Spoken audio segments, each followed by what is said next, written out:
and welcome to the Lost Boys podcast. I'm Tandy, and I'm joined today by two good friends of mine. One, Braden Bowdish. Say hi, Braden. Hello. And Mr. Zack, Super Zack. How's it going, Mr. Weaver? Doing well. How are you? I'm doing great. And today on the podcast, we are going to be discussing the top 5 decks from Chapter 3, constructed in Disney's Lorcana. We had the most recent set come out, Into the Inklands, and it brought with it all these locations and some really powerful cards. Braden, why don't you give us a kind of a snapshot of what Chapter 3 constructed's been like for you over the last month and change? Sure. So I started out playing Ruby Amethyst. That deck was awesome. Then I played in a couple tournaments with it. I switched over to Amber Steel. I came in like 4th or 3rd place at a 1K with it.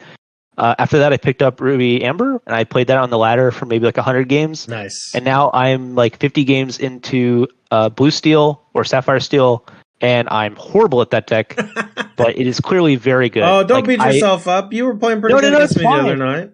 It's fine. I think you have infinite agency, and if you can see the lines, you win, and if you can't, you just don't do anything. All right. Well, on your side of the coin, there, Mr. Weaver, how has your Chapter 3 constructed been, and what's been your kind of trajectory in terms of decks?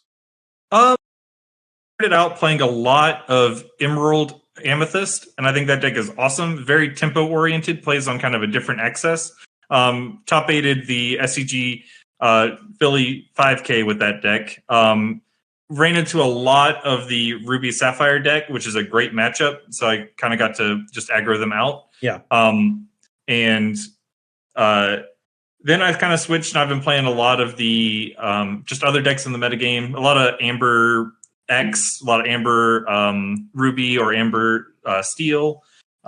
Just trying out all the different things, getting ready for the challenge in the end of May. Oh, yeah. We're all excited about the challenge. I know you and Braden actually both got in to play the challenge in Atlanta, so congratulations on getting those tickets. I'm hoping they open up and add a couple hundred more slots so I can maybe try to squeak in, or maybe, fingers crossed, they'll let me get in behind the camera to do some commentary. That'd be pretty fun, too. But we're not talking about that today. Today, we are going to give you, the viewers at home, a snapshot of the top 5 decks that are in Chapter 3 constructed. This has been a few weeks worth of information gathering, playing with a lot of the decks ourselves. We had a bit of a heated discussion right before recording this to figure out exactly what we thought our top 5 should be, and we're going to get right to it. So number 6, this is going to be not in the top 5, just outside the top 5. Number 6, honorable mention, the Emerald decks. Zach, why don't you tell me about the Emerald decks? So the Emerald decks are a really neat spot in the metagame. They kind of fight on a different axis. You get Curse Merfolk, you get Flynn Rider, Charming Rogue. You have a lot of really low to the ground aggro cards that have a disadvantage for your opponent whenever they attack into them, discarding cards, and you kind of get ahead on tempo that way. And then they have the powerful set 3 Ursula, which can double sing songs. Which means that when you're pairing it with either Steel for Let the Storm Rage On or Strength of a Raging Fire, you get double removal spells. Or when you're pairing it with Amethyst, like I did, you get Friends on the Other Side to draw 4 cards and just kind of overwhelm your opponent. And you get Mother Knows Best as a double bounce spell to just keep that board advantage going. Now, Braden, I know that you have some strong opinions about the color Emerald and how people are supposed to approach this matchup. So why don't you give me your take on the Emerald decks in the Chapter 3 meta? Sure. I think if you look at the rest of our top 5, I don't want to spoil it, but there's a lot of decks where they're trying to do the thing where they just accumulate cards on the board and cards in their hand. They get further and further ahead. The Emerald decks are a lot of the time trying to restrict resources and aggressively play to the board and gain a ton of lore very quickly. And so when your decks are all constructed for that like big grindy plan, it makes them susceptible to the aggressive low to the ground plan. And so the Emerald decks actually put a pretty large pressure on the metagame as a whole, because they force you to be able to construct your deck so that if you play against an Emerald deck, you mulligan towards your cheap cards that can attack the Emerald cards, or your removal, like Grab Your Sword, stuff like that. So they're really impactful on the metagame as a whole. Curse Merfolk, Flynn Rider, these are really high lore generators that are often troublesome to deal with, especially from control decks that often eschew playing these like one-cost goons, as we call them, the early defensive characters that can come down and pressure it for virtually no drawback other than discarding a card. Yeah, another big game that so we talked about I talked a little bit about 3-drop Ursula, but 2-drop Ursula is also a huge deal for these Emerald decks. Coming into play, taking a song from your opponent's hand against your like other steel opponents, you get to take their whole new world or their grab your swords at a key time. Against if when you time it right, you can take a be prepared on from your Ruby opponents, and you can kind of just steal games that way where they're like really relying on these catch up cards, and you're just like, nope, take that. We're gonna keep going. One awesome thing about the 2-drop Ursula is that it actually sings a lot of the bad songs. Like you have to play some amount of bad songs with the 3-drop Ursula to make it viable. The one of is the draw 2 discard 1. The other is your opponent discards 1. And the 2-cost Ursula only quests for 1. It has a small body. It's a 1/3. But being able to sing one of those songs pretty early kind of takes a little bit of the pressure off of them. And so I think just having that extra value is really nice on there. The Ursula decks, they're these decks that kind of focus around the 3-drop Ursula. And if you get to ready with that Ursula on the following turn, if you're Amethyst, what that looks like usually is a big refuel, right? You're looking to cast Friends on the other side. What kind of deck does that usually lean into? Like, what are the other elements in the Amethyst builds? So generally in the Amethyst build, you're going to be adding that package of the Metamim Fox, the bounce package as it's come to be known, Metamim Fox, Goat, Rabbit, Snakes. You also get the Castle. Castle won me a lot of games, Queen's Castle. That card's awesome. And that's the main core purple package that you get to add there. Yeah. On the other side, Braden, I know that we compare this with steel. What are the steel elements of these Emerald decks look like? I know that we have Storm Rage on, maybe Strength of a Raging Fire, these removal spells that you can kind of shoot down your opponent's characters with Ursula and that double cast. But what's the rest of the steel package look like? Sometimes you'll see either a Floodborne package using Bucky. So whenever you play a Floodborne, your opponent discards a card, and so they'll play Jafar, Tinkerbell, Beast, so that they can pressure the cards in their opponent's hands. Or you'll just see a ton of songs, similar creature package, but maybe instead of playing Jafar, they play some other more efficient card.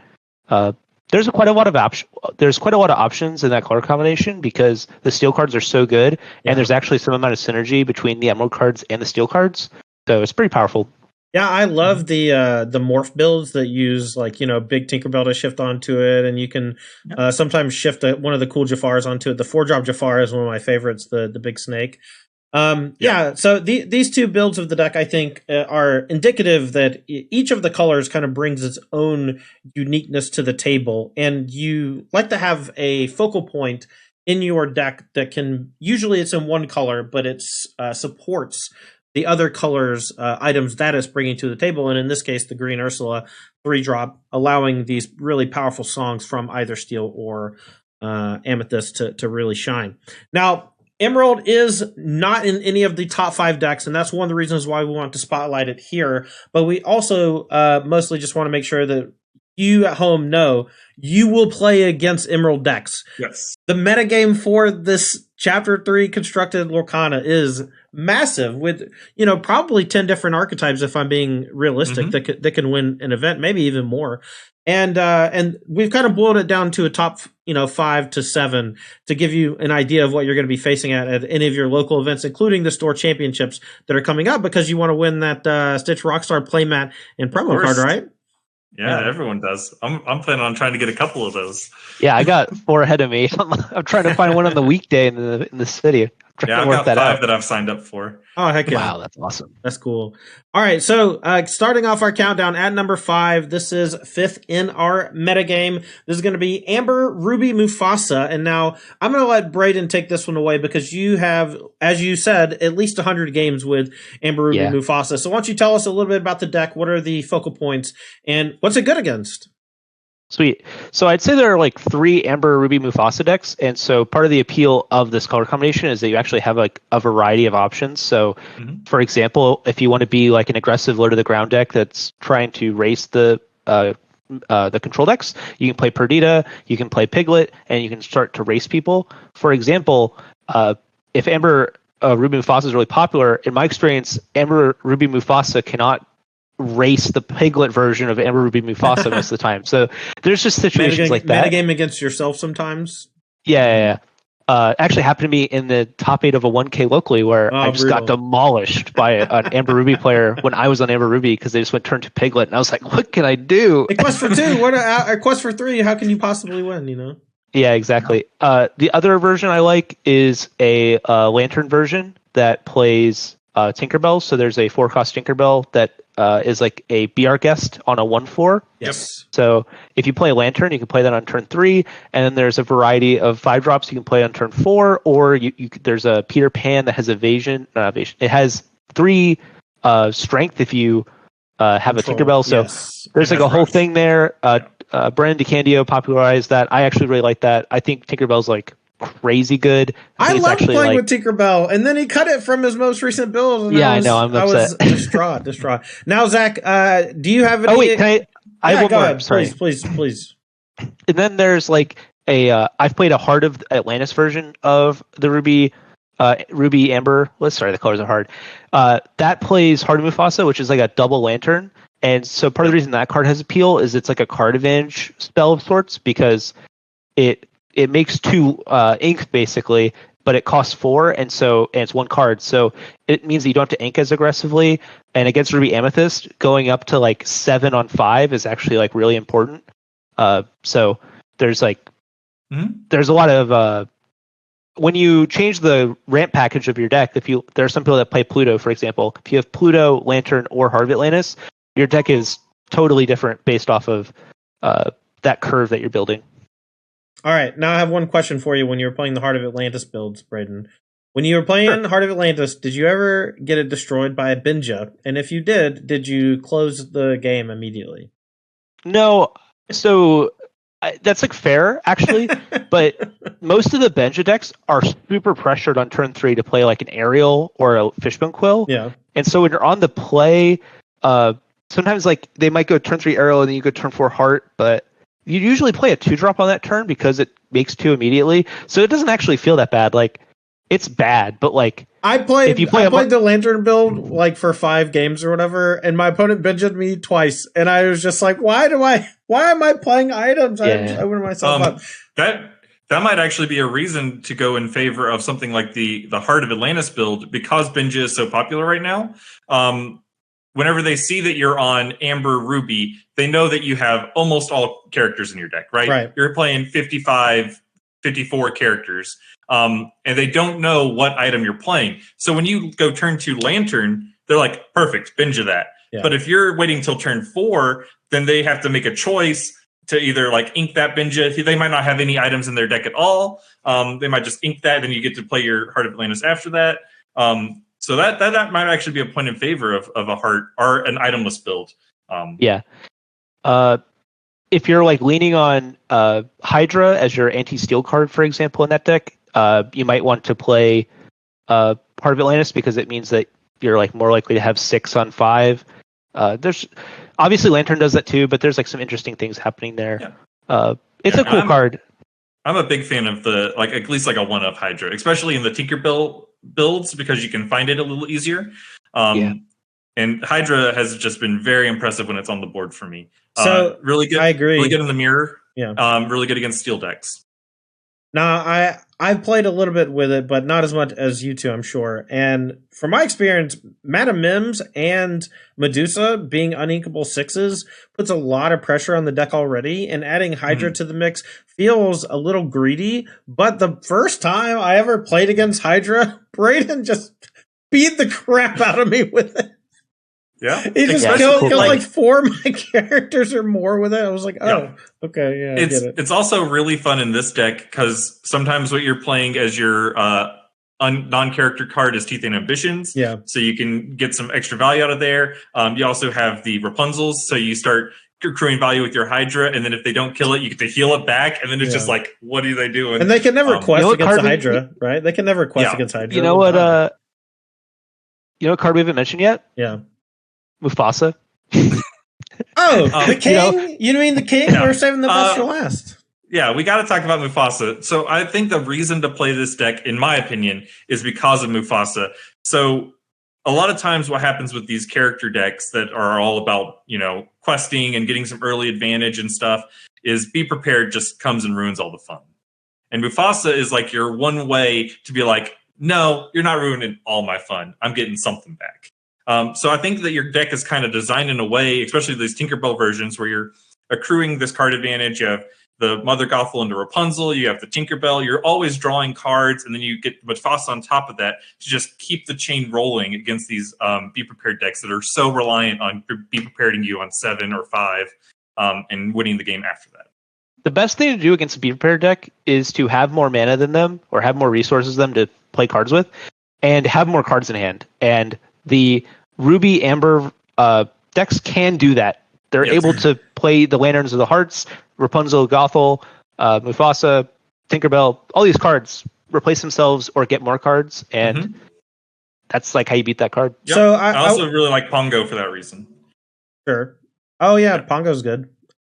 Here's my thing. When I'm playing against Amethyst Ruby Control, I think that one thing that they do really well is pivoting to be aggressive. And their deck is built in such a way where if you don't interact with them in the first couple turns, they play Chernobog's Followers, they play the Snake Mims that's a 3/3 and very hard to challenge early on for trades.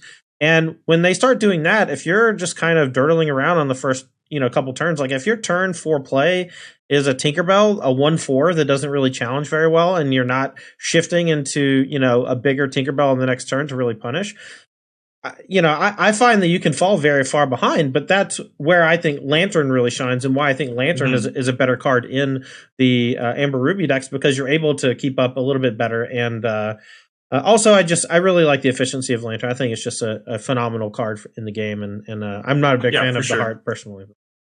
No, I definitely agree. In general, I like Lantern as a card more than I like Heart of Atlantis. Just being two ink to play and getting you a rebate immediately and just being there for the entire rest of the game, super powerful.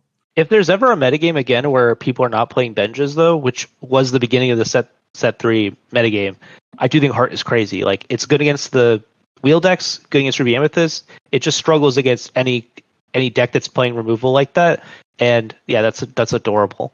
Yeah. I'm going to stop talking. That's a much more important thing going on. Okay, well, Braden lost his train of thought, so let's just move on to our next deck. Number 4 on the metagame breakdown, we got Sapphire Steel Wheel. Now, this is a blue steel deck that you hear all about, and it basically uses Fishbone Quill as a ramp mechanic, as well as a bunch of other ramp effects, and tries to refresh itself with a whole new world in matchups where your opponent's not really being that aggressive. But in a lot of situations, it just ignores what the opponent's doing, plays, popsicles, bunch of card draw effects, and wins that way with like Tomato and those other big elements.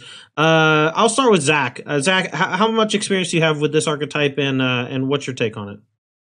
So this deck was my one loss in the Swiss at that 5K, and I think against the aggro decks of the format, it is the premier ramp deck. Like, if you're expecting to play against a bunch of like smaller characters, I think having access to Grab Your Swords and Mr. Smee and Captain Hook are great early game things to get you ahead of those aggro decks.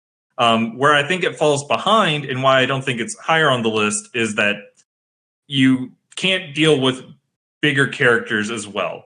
You can a little bit more now with stuff like Along Came Zeus, but like if someone just starts playing, 3 6s, you're going to have a hard time removing those. AKA Robin Hood.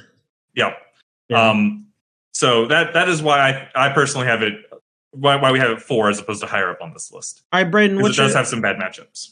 Braden, what's your take on this blue steel wheel deck? And I know you've been playing a little bit. We battled some the other day, but what do you think, man? I think it's possible it's the best deck in the game. That's big words. Big words. It is. I think it's really good. I think it's like so hard to play though that I can't back that up with my own experience. Like when I'm playing the deck, I feel like I have infinite agency. Like every game, there's like a way I could have made this go right, and I just didn't because I didn't sequence things right. I didn't quest on turn I was supposed to quest. You I had didn't future vision. If you knew perfectly what your opponent was going to do. Yeah. Like I would be able to win this game. And when I played for 3 hours with Zepho, who's like one of the more prominent people in the Lorcana community, and I didn't lose a match the entire time we were playing together. And then I like went and grinded the ladder like this afternoon and just like lost half my games and just like was like, oh yeah, like I'm still bad at this. Which might be good. So if you're listening to this and you're wanting to get better at blue steel, it might be if you have the ability to, it might be a great deck if you're playing on Pixelborn, you're grinding, maybe record some of your games, watch it back and see what you could have done differently at different points, like what you could have inked differently, where you could have quested a little bit more aggressively. Like I've had opponents playing that deck that they're just like, I'm going to start turning Smees sideways and gaining 2 lore a turn, and I don't have a captain. I don't care. They're going to get me to that 16-ish range that I need to get to win this game. Yeah, that deck you're supposed to quest with almost everything every turn, but because the cards are also like, they're not big, they're all kind of weak. They're all like 2 5s and 2 4s and stuff like that. So it doesn't feel like you're supposed to be questing with them, but the correct thing to do is to quest with them. Like, that's me. You're supposed to quest with it. There's games you just quest with it 3 times and it dies. All right, what about that was this? Awesome. This is the grandfather clock deck, yes? Yeah. That card's ranching me with. Let's talk about grandfather clock. Braden, first off, this is Cogsworth grandfather clock. 5 costs, 2/5, inkable, quest for 2, has a shift, has ward, and all your other characters have resist 1. Did I get it right? Without even oh my god, perfect. Mm-hmm. It's also for 2. I don't know what you said. I think I said it quest for 2. Did you say that? Maybe I said 1, but I meant 2. I knew it quested for 2. Anyway, this is the card to me that stood out as one of the better cards in the deck. Something great to ramp into because it protects all your other stuff. Specifically, it protects your defensive elements of Mr. Smee and Captain Hook in the early turns, keeping them from dying to things like Grab Your Sword from the opposing steel decks. But also the second iteration of Cogsworth that you put into play just makes everything a nightmare for the opponent. Yeah, it happens sometimes when you're playing and they're ahead on board, and then you play like a Cogsworth and a Smee, and then the following turn you play another Cogsworth and a Smee, and now you start questing for like 8 every turn, and they're the like and they can't fight back. Yeah, and then it's like, oh, I'm the aggro deck now. Like, It took 2 turns. All I had to do was like play two things, and I became the aggro deck. And then, let's say they kill your whole board, they send everything into it because you are questing with everything. You just, play your Gaston, play your Lucky Dime, and you make 6 lore and you win the game, and that's it. So it's what you got, Zach? Yeah, I think that Cogsworth is extremely good if you're expecting to play. And one of the big strengths I would say of this deck is if you're expecting to play against a lot of steel mirrors, this would be a great call for that, because Cogsworth is insanely good against steel decks. Agreed. Like it doesn't get killed by any of because as ward, it doesn't get killed by any of their removal. And giving resist 1 means that you're more insulated against Grab Your Sword, you're more insulated against Let the Storm Rage On. And they just have to work so much harder to do anything. Tinkerbells do nothing.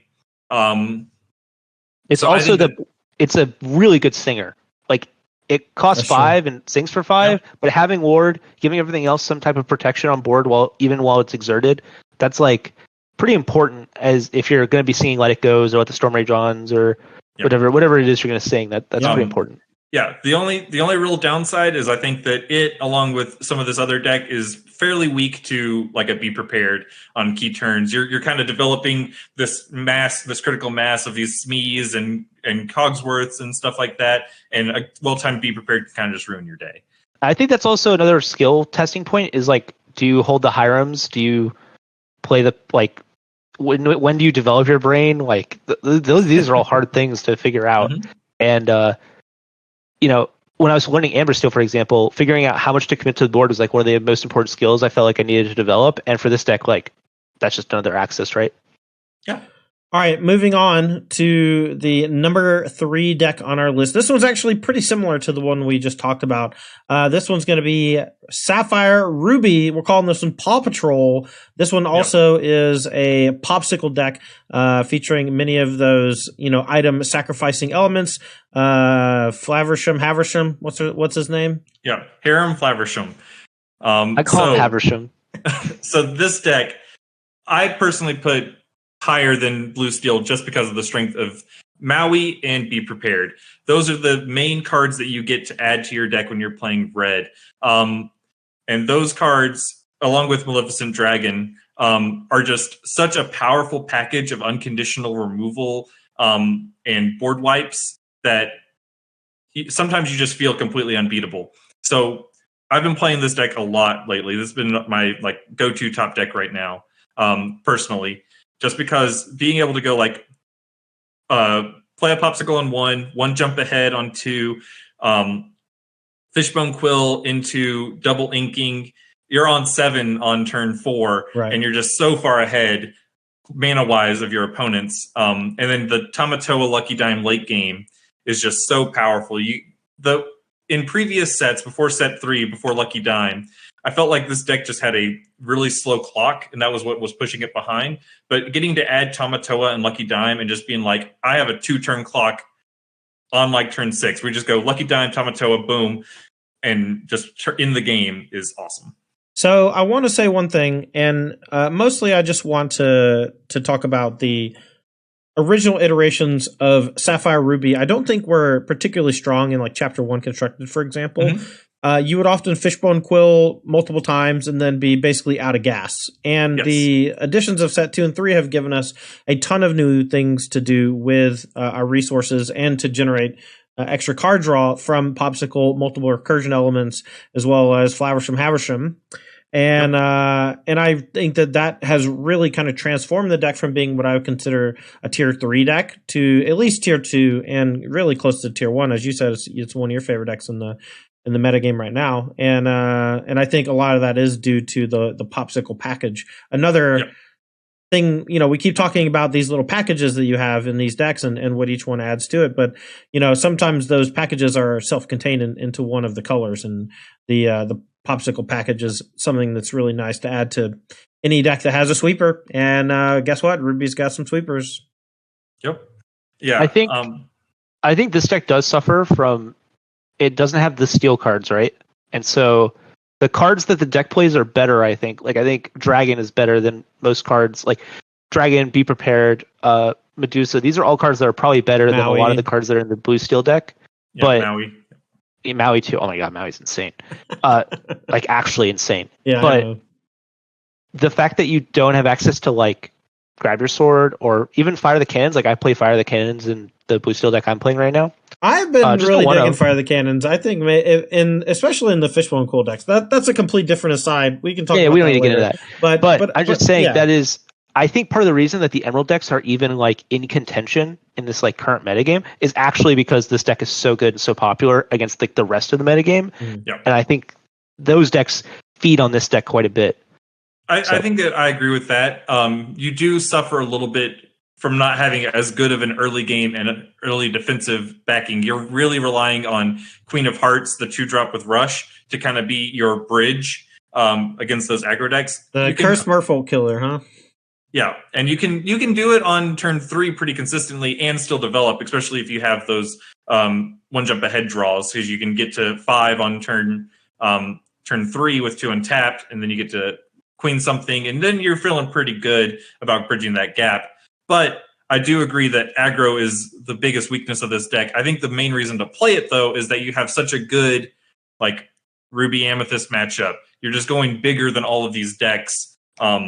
And have more hard removal. You get to play more dragons. You get to play more Be Prepared. You get to play more Tamatoas that are just basically unkillable. And I don't know. I love this deck. Yeah, I mean, it's a really fun deck to play with, and I've lost to it quite a bit, so I have great respect for it. Braden, what you got?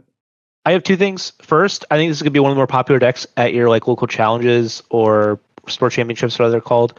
This deck's not horribly expensive, and it is really cool. You play a lot of big cards. They're fun to play. Yeah. And Ruby Amethyst is going to be like a really popular deck. I'm pretty sure this has a fine Ruby Amethyst matchup. Other point, I am curious where this deck goes like in the metagame in the next couple of weeks. It does, of the decks we're like talking about today, I think it has the most like fluctuating win percentage based on Pixelborn data. So I think this deck adapts to the metagame based off of how much aggro there is and stuff like that. Yeah, more aggro is probably a bad thing for it, right? The more emerald that's on the ladder is probably keeps it locked down. Yeah, but then sometimes it's just like the best deck to play by a million miles because no one's playing aggro and you just like can't lose. So, all right, moving on. We're getting into our top 2, and if you have played a lot of competitive Lorcana in the last few months or even the last 6 months or so, you should probably know both of these decks very well by now.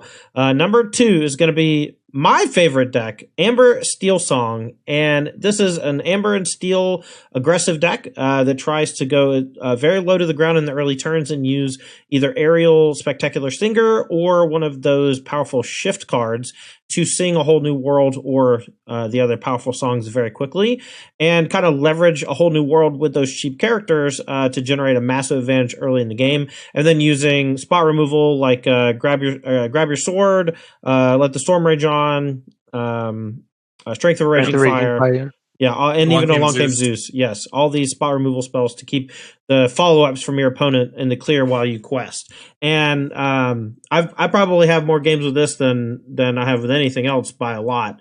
And I know what I think about the deck, but first let's talk to Zach. What do you think about the deck? I think that, to me, Amber Steel is like the quintessential, this is what we're doing with Lorcana deck, right? You have all the shifts. You have all the songs.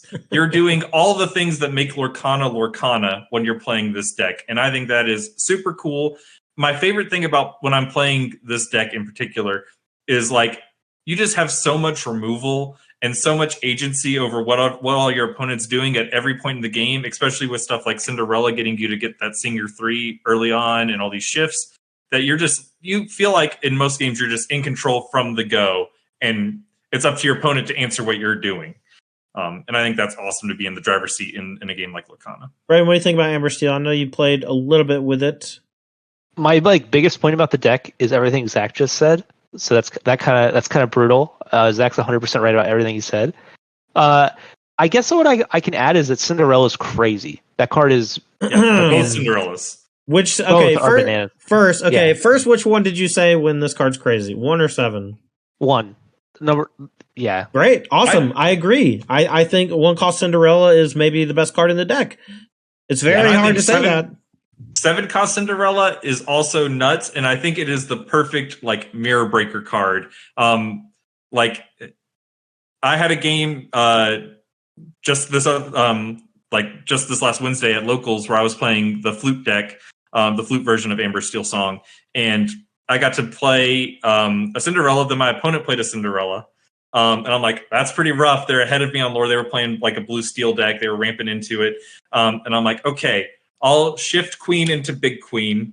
I'll use that to quest to give my Cinderella +4 and to give theirs -4. And then I'll let the Storm Rage on it. It doesn't do any damage, but that's okay because now I can attack it and just get that off. Mine doesn't take any damage. That card is just insanely good, especially with all the songs in your deck. Yeah, I think it's... Go ahead, Braden. It is like when I play Blue Steel, it is like the one card I'm afraid of. Like I'll be playing Blue Steel and they'll have like a Cinderella in play and an Aerial, and I'll have like a grab your sword, and it's like, guess I gotta grab your sword. That's how it is. Yeah. So, yeah.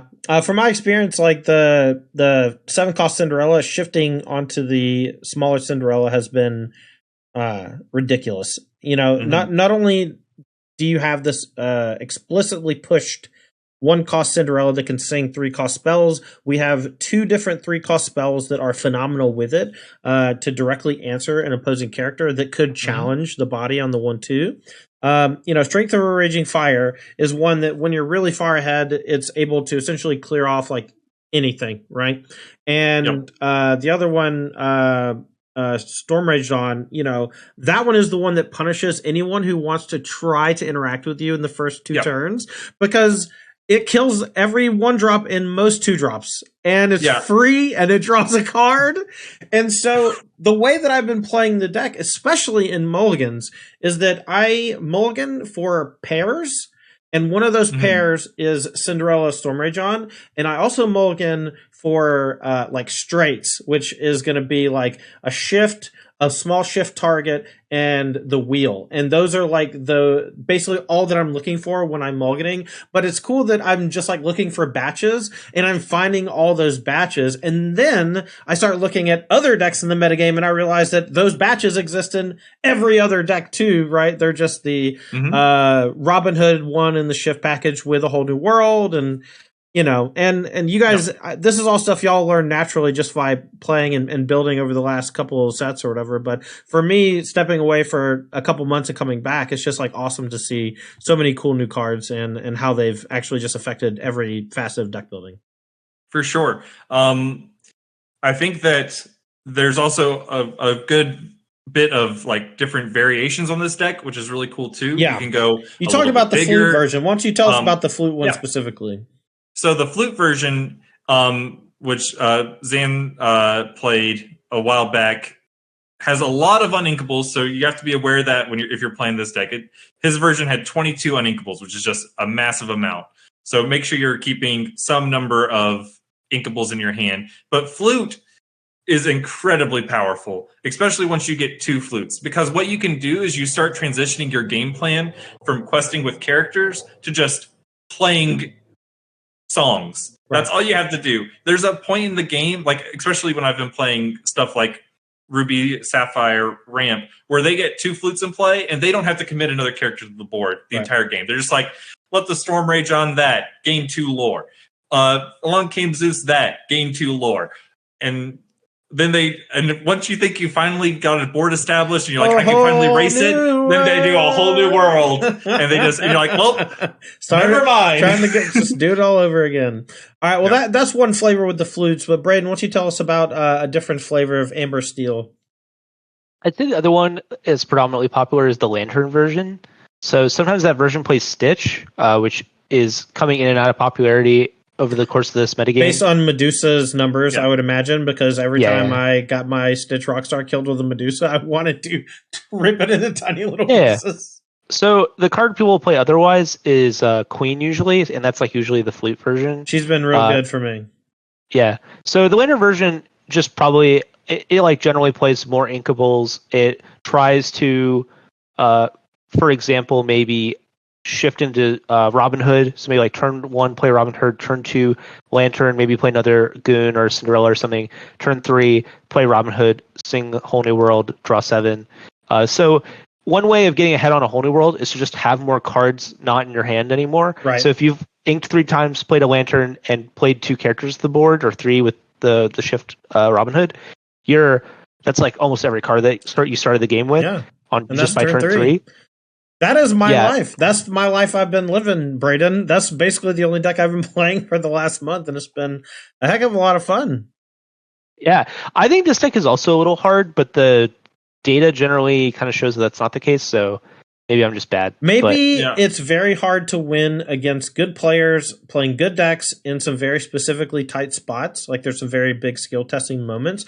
But overall, I mean, it's just like spray to the board, wheel, spray to the board, wheel. Yeah. Right. There's only so much that can go wrong if you've like I've played my entire hand and I cast wheel Whole New World and draw 7. I think that what separates the top players from the okay players at this deck is knowing when to wheel, knowing those small changes you can make in these timings to get max value out of all of your things that you're doing. Because sometimes you don't want to wheel. So sometimes it's better for your opponent if you wheel, and stuff like Bare Necessities helps a lot with that, knowing either before the wheel or after the wheel. And yeah, I mean, it's an awesome deck. It's super fun and definitely one of the top decks. Has been the entire time the game's been out. One last thing about Amber Steel, I've been so obsessed with this archetype that I've been looking for just like all the different shift packages that I can find so that I can wheel as quickly as possible while emptying my hand. And I'm pretty sure that the correct iteration before we're done is going to be Hook, Shmee, 5-drop Hook that's really bad, but is just randomly a 5-drop shift. Because I think Hook and Shmee is like a way to leverage the early game, and Shmee is just something that I haven't been playing, and I think it's going to be good. That's all I'm going to say. I've been playing Kiba, 2-drop Kiba with the 5-drop shift. Kita, excuse me, and I have not liked it. Just so you know, Braden, I know you really like that Kita. So, yeah, I think Kita is, especially Amber Kita, is really, really good, and specifically a deck that I haven't talked about, Amethyst Amber, because it acts like another kind of a pseudo bodyguard in that deck where you can kind of buy yourself one more turn to quest with all your guys. But I agree. I think that we saw that a little bit in set 1 where you go hook into 5-drop hook, and that is very powerful as just another avenue for singing those songs as fast as possible. Yeah. I have one more thing to say about just wheel decks in general, since this is the end of our wheel deck discussion, I think. I think the hardest, or I guess maybe most skill testing aspects of games is when both players have high resources, because you have more decisions to make. Disagree. Yeah, sure, whatever. You both have a lot of decisions to make, and it's very easy to, when trying to play at a decent pace, make like 7 decisions in a row, and there was a better, more optimal way to do it, and you end up losing because you didn't see some line that had 7 decisions that were slightly different than the one you had. And so I think just something to think about. The more you talk about it, the more maybe I agree. I do think that if you play wheel decks, you just get more decisions, and that's good. But man, I don't know. I play a lot of games where my decisions don't really matter that much. I'm just kind of playing things at random. No, that's fair. But I do think, here's the thing, right? Like Emerald Steel, right? Or not Emerald Steel, Emerald Amethyst. That deck has a lot of really low cost stuff that's highly disruptive and aggressive, like Quest for a Lot, or is hard for the Emerald Steel deck to interact with. And there are a lot of situations where you sing with the Emerald Steel deck, and the game is just like totally open. Like it's close enough that you have to wheel because you have to just kind of like high roll and hope you get a good hand. But you're both very live, and yeah, because they can just empty their hand. You know, that's the whole problem. Exactly. It's very scary playing wheels against Fishbone Quill for the same reason, right? If your opponent plays Fishbone Quill and inks, and then you play Whole New World, so like, oh, they're just gonna play a 6-drop next turn. I'm just, what am I gonna do about that? Medusa, my one creature, my one Robin Hood I have in play, I guess.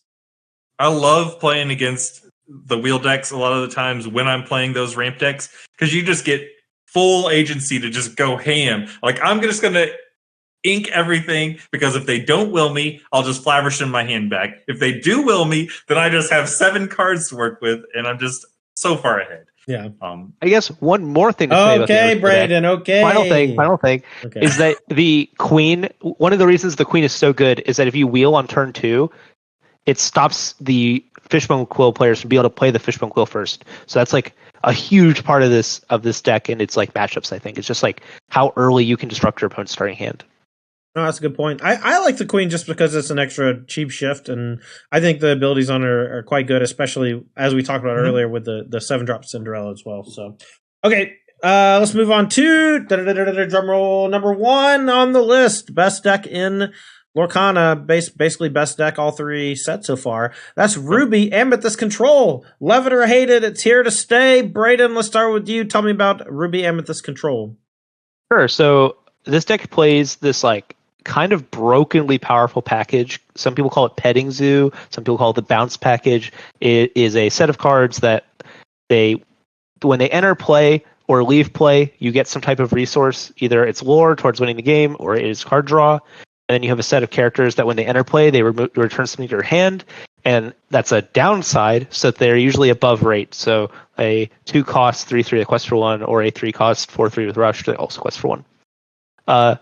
Then you take this really powerful package and you shove it into a control deck, and you're able to play as either the control deck in some games or the aggro deck in other games based off of how you sequence your bounce package plus the other threats and answers that your deck has access to. You get to play Be Prepared, which is like maybe one of the best cards ever printed in this game. It's a 7-cost destroy all characters. Maybe. I mean, it's top 3 for sure.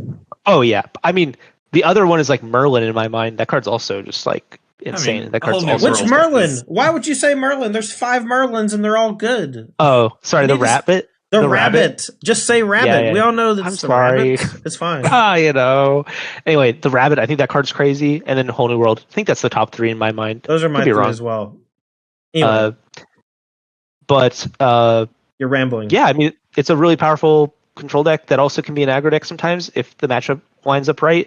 There's a locations package people play sometimes. That's really good. All right, Zach, tell me. This, I'm bursting at the seams to talk about this, but there's an inkable package, right, with these aggressive creatures, but also like, what are the strong cards from Ruby that are actually coming in? Like, why is Ruby in the deck if this Amethyst package is so powerful? Yeah. So the biggest things you get when you're playing Ruby, you get Be prepared. We already talked about that. You get Maleficent Monstrous Dragon, usually as like a 2-of.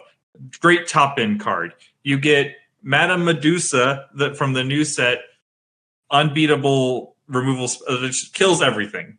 Like, decks are having to swap their threat suite just to try to combat the power of this the card. old $60 piece of toilet paper that is Beast 5-drop from set 2. Yeah. And you get Maui. All-star card, kills everything also, usually a 2-for-1. But I think one of the key things about Maui in this set also is that locations, which we haven't really talked much about, are really powerful, and they get checked super hard by a 6-power rush character. Some versions also play Minnie Mouse, which is a super great evasive character. It's a 1/3 evasive that just quests for 2, comes down super early and just starts accumulating lore. And then you also get Maui's Fishhook, which protects your characters, giving them evasive, and also helps you challenge basically anything. So you just kind of get this really awesome mid-rangey control-y part from all these Ruby cards to complement your value engine from all of your purple cards. So in my experience in Chapter 1 Constructed, the 3-drop of choice was Rafiki something Sage. And that Rafiki was uninkable, which had a lot of tension with Dragonfire, Be Prepared, and a number of other uninkable cards from Ruby. And now, though, with this Madame Mims and Merlin package where you have these efficient characters along the curve, we get to replace the uninkable Rafiki with an inkable iteration that is arguably top 5 cards in the game, and that's the Fox. And Braden, tell me about this Fox. So it is a 3-cost 4/3 that quests for 1. It says it has Rush, which means it can challenge the turn it enters play, and then it also says when it enters play, you return a character to your hand. This card's crazy. I mean, the rate is insane. We just talked about Rafiki. It's a 3/3 with Rush for 3. This is a 4/3. Now, the downside is you have to bounce something, but if your opponent has a Queen's Castle in play, which is a location with 7 health, you can play your Fox, hit it for 4, play another Fox, bounce the original Fox back into your hand, do it again, and then if you got enough left over, you just bounce the Fox back in. Now you have an unexerted Fox in play. That's a great point. There's a ton of flexibility. You can also attack down a bunch of characters with it as well. Yep, or the classic attack with the snake and then bounce that and heal it basically to then attack something else for 4. Like whenever damage sticks on your characters, being able to return them back to your hand. This deck also plays a lot of powerful enter the battlefield effects. Pinocchio is an all-star, 2 mana 1/1, uninkable, comes into play and exerts one of your opponent's characters. I think that card has kind of become one of the key things in this deck. Getting to play that, like especially on turns like 5 ink turn, you go Pinocchio, Fox, bounce it back, and get to kill whatever you want. Right? You get to challenge whatever thing you wanted to tap. It also is incredible for the late game of this deck because one of the big things about Lorcana is occasionally you get to this in-game state where your opponent is like, I need to get like 4 more lore. So they'll just like play a character for like 2 turns in a row until they get enough to just quest for 1 turn and not expose anything. And Pinocchio shuts that down. Says, no, you don't get to do that. We're going to tap that down and attack it. Yeah, and being able to return the Pinocchio over and over again means that nothing they play is ever really, truly safe.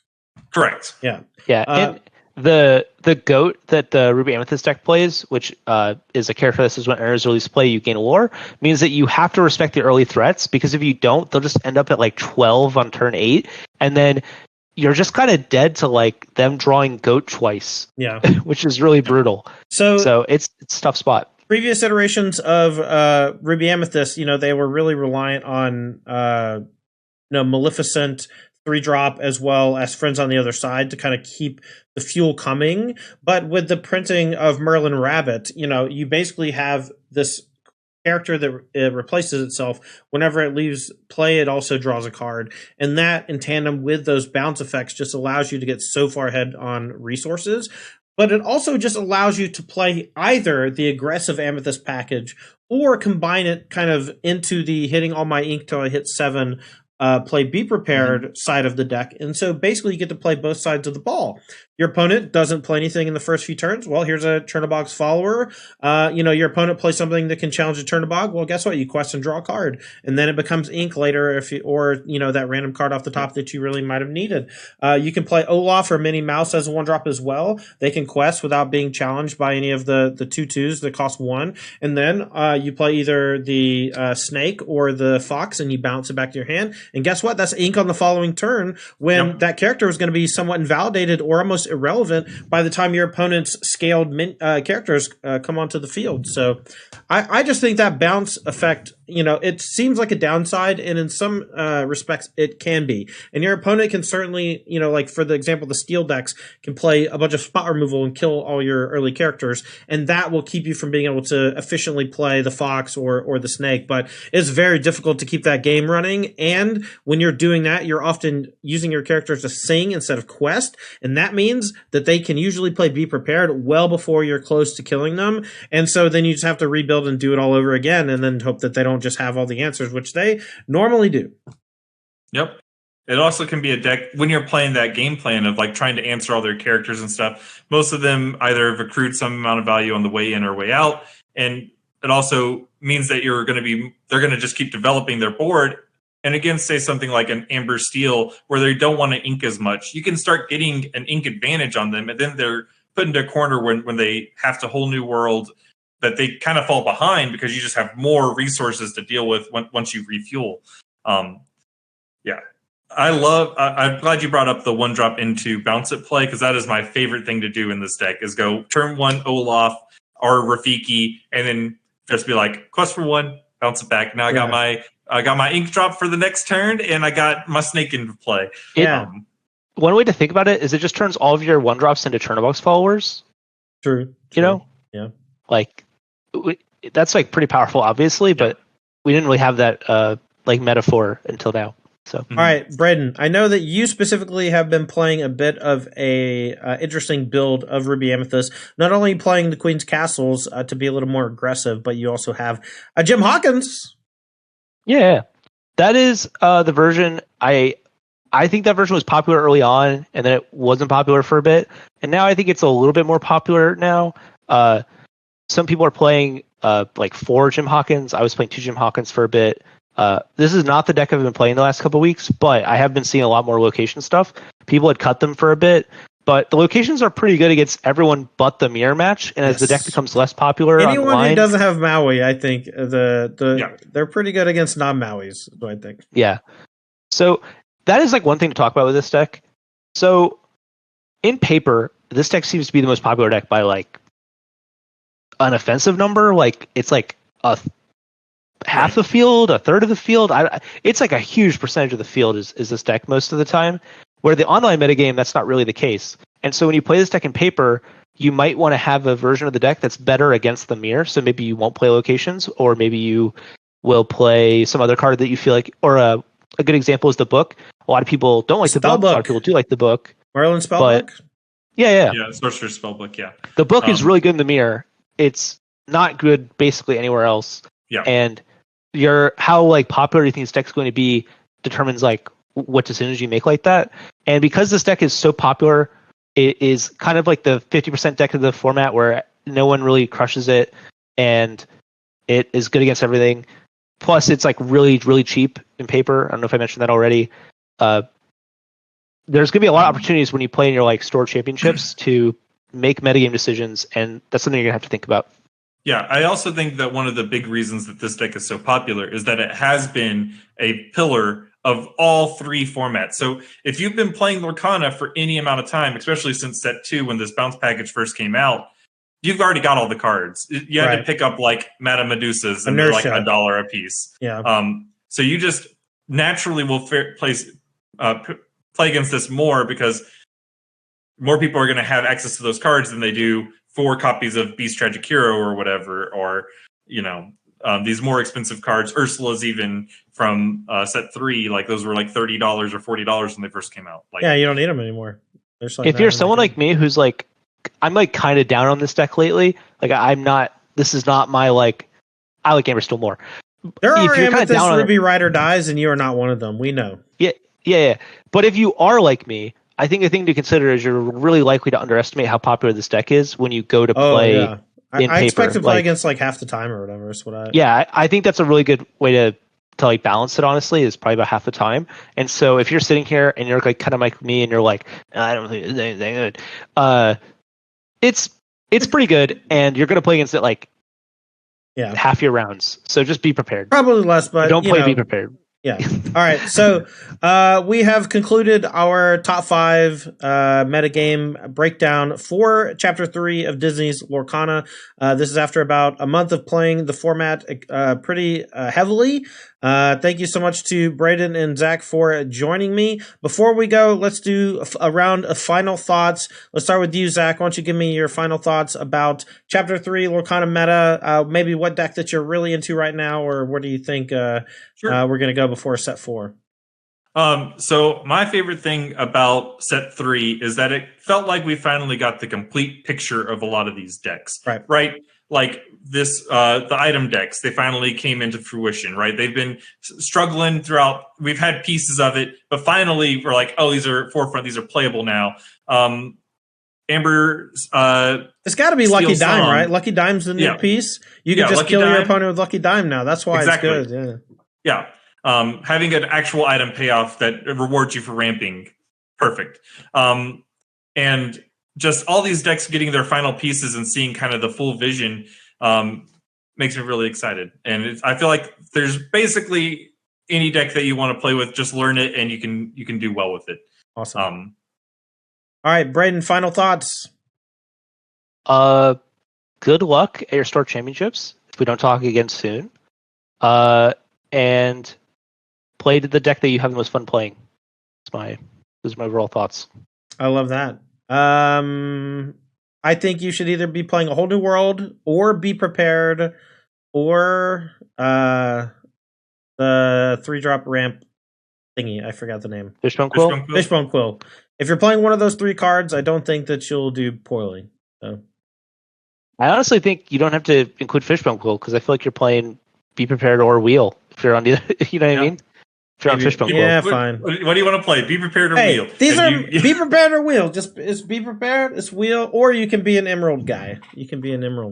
Yeah, I guess what it really is Be Prepared, Wheel, or Ursula. Those are your 3.